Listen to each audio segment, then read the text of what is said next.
lấy thông cái tàu kẹt mà nó học cái tàu là phi lệ qua một đường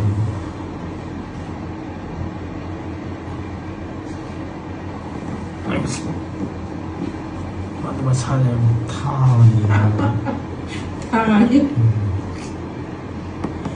thao mình bên này sẽ lấy nó phải là phải rất là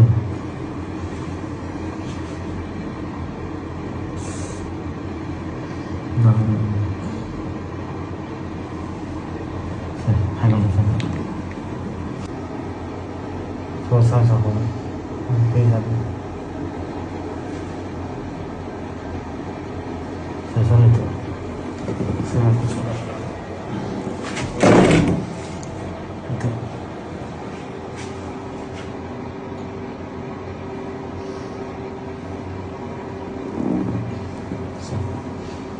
tàu về còn nó là sang tàu này con thảo nó sẽ làm một cái lời của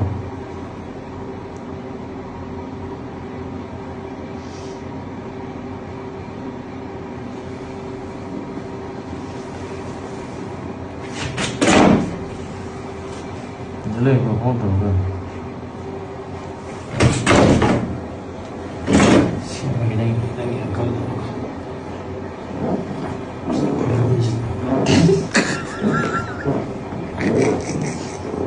phi lệ mình nó còn là một phi lệ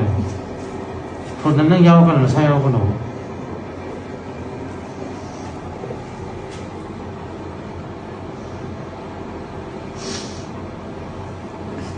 chi ngày nó kinh mà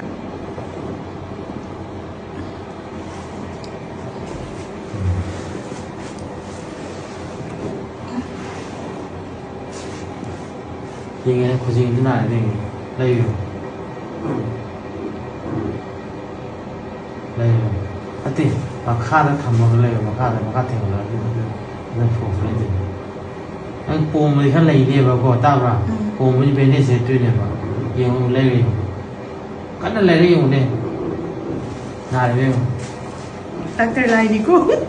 cái nó lấy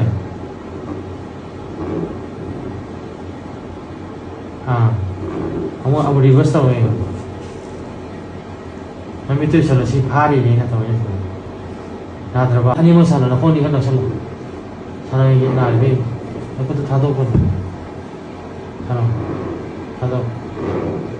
나 들어봐 자 그래 쌀쌀이 전도 오면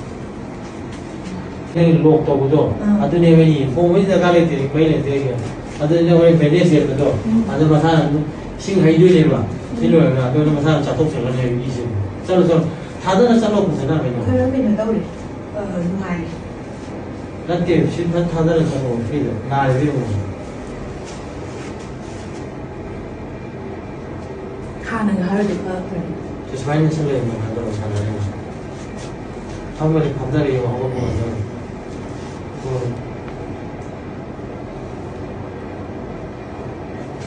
그 지금 레이 레이 깍깍 레이 chiêu của cái lần này anh tên gì thế thôi nó bị một bà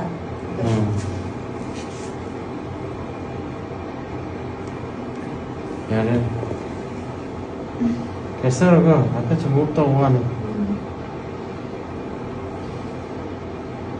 đây cái số nào sao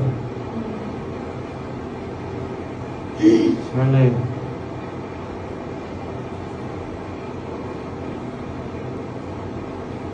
എന്താ അതിന്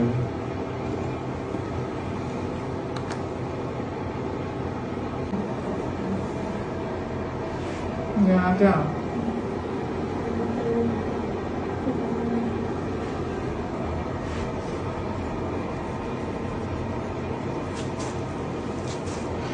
nâng dễ ta ra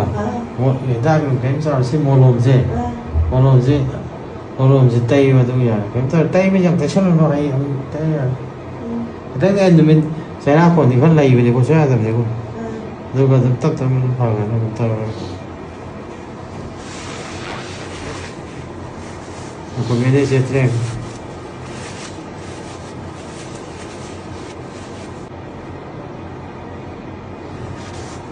còn rất là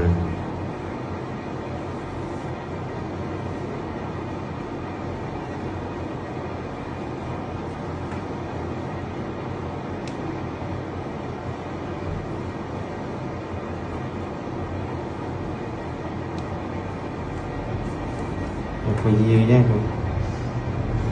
เราชิงหลักสลับไปตัวเราตุ้มมันได้ยังตุ้มไปเลยด้วยเท่งตุ้มมันนี่ตาบ่เราตุ้มมันได้เราโทษตุ้มมันก็